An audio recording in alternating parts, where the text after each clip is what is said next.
Hey guys, this is Pat here from Rain Country. God is good all the time. I got this wind chime here that's very special to her. It was given to her by her oldest son, Ryan. And it's fallen in disrepair. I don't know, most of the time we don't hold things too close and dear when it comes to material items, but there's sometimes these special little gifts that that one gets that they want to hang on to, and just to remind them of their kids or whatever. And so, as you can see, the things are a little bit weathered and rusty and falling apart. As I do with a lot of my projects, I just kind of say, well, I should go do this and I should do that, and pretty soon by the time I get done with it, it's well, it's new. So I wanted to show you a before shot, and I'll show you an after shot, and maybe somewhere in between shots of me working on this thing. You can see this is tin. It's badly rusted, and these strings here, they've rattled around in the wind for years, and we started losing some of these. I think they're just copper pipe or aluminum pipe or something. Well, I'll get started working on this, and appreciate you coming along and sharing your time with me.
Okay, what I'm going to do with this piece right here, because it's so, the rust is penetrated in, you can see the rust coating even after I sanded it down and wiped it off, blew it off with air.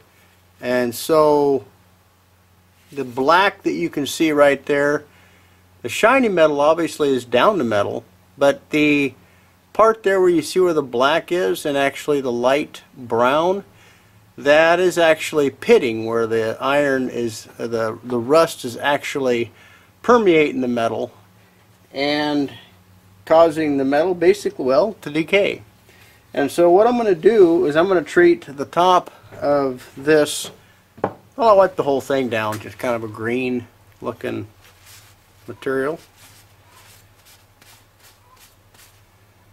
It's iron oxide into iron phosphate. Basically what the instructions tell you to do is to hit this with a wire brush, knock off any loose rust. You don't have to remove the rust, and put this OSPHO on here and let it dry for a day. I personally am not going to let it dry for a day. I'm just going to let it dry, and then I'm going to paint it. Notice this little hummingbird. This is supposed to be a hummingbird, and he's got a little bit of rust on him too. I'm just going to go ahead and wipe him down as well with that OSPHO. Alright, here I've got this little hummingbird on a piece of glass, and it got some sort of adhesive on here, and I'd have to bend that all to pieces to try to take that tin hummingbird off of that piece of glass.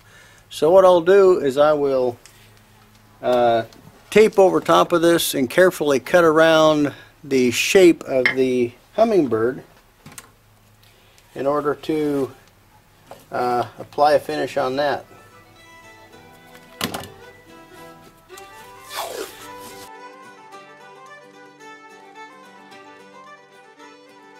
I want to make sure that the tape is stuck well to the glass so the paint doesn't seep through and wick into the glass itself there and make a mess. Now that I can see the shape, I'll just go along through here and put the knife, actually I brought a razor blade here, and I'll just follow the contour of the shape. I'm lightly pressing at an angle, kind of at a 45-degree angle to the shape.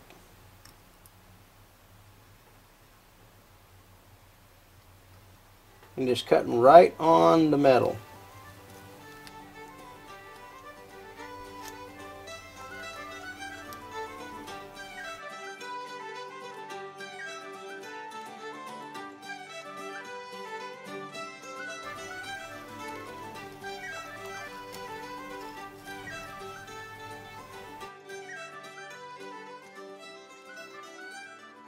And where you can't get your fingernails, you can use a tool like a real fine, this is a jeweler's screwdriver here, and you can press down the tape along the edge of the shape with that as well to make that seal. Okay, now I'm ready to peel up expose the metal works for the figurine here, the hummingbird.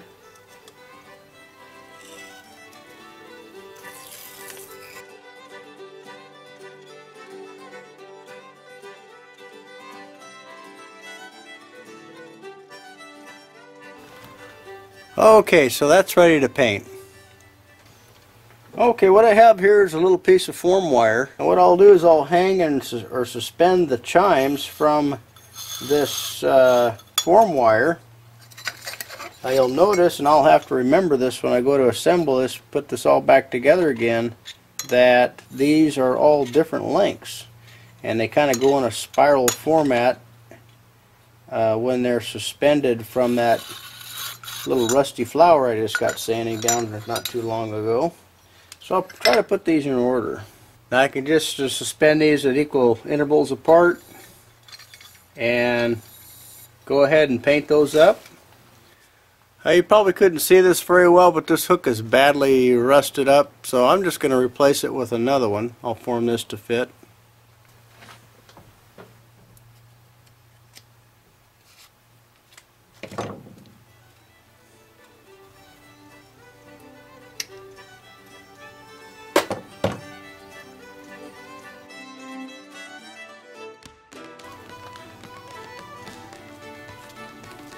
Okay, I have all the pieces hung up here in the spray room, or dry room, or finishing room, or what do you want to call this room.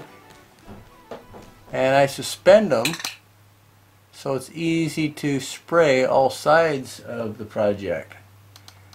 I got the glass piece right there with the hummingbird on it. And I have the little flower looking deal right there. And so I'm going to go ahead and get started.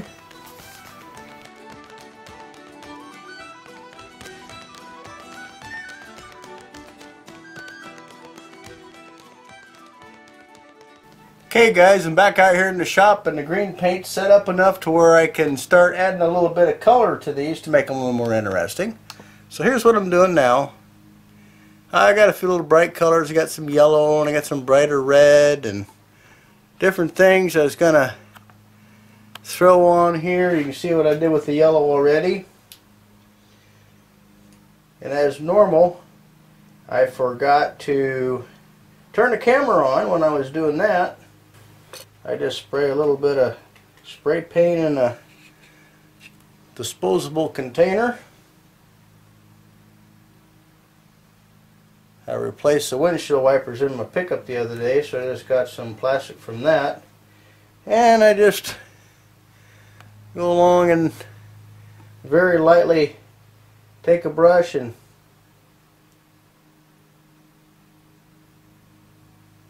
no specific pattern or anything, just little brushes of color on that.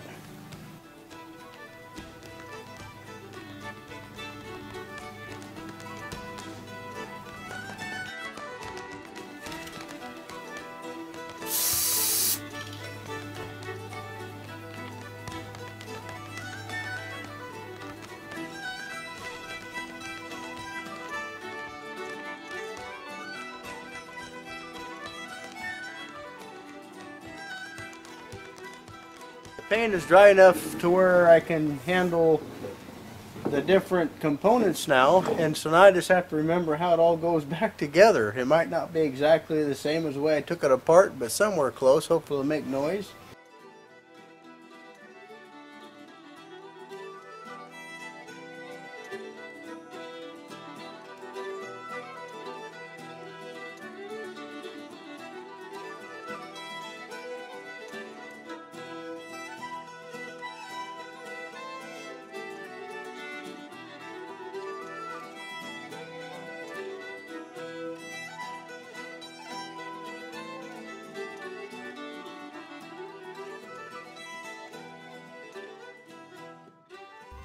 Alright, so there's the wind chime that Patrick just finished up for me, and it looks really nice, and I appreciate so much that he got this all fixed up. You can see the hummingbird up here. And, of course, it chimes. And there you have it. So it looks nice, it works, and I got my wind chime back. Yay! Thank you, Mr. Rain. Alright, well, hope you enjoyed this video. Thanks for watching. Take care, and God bless.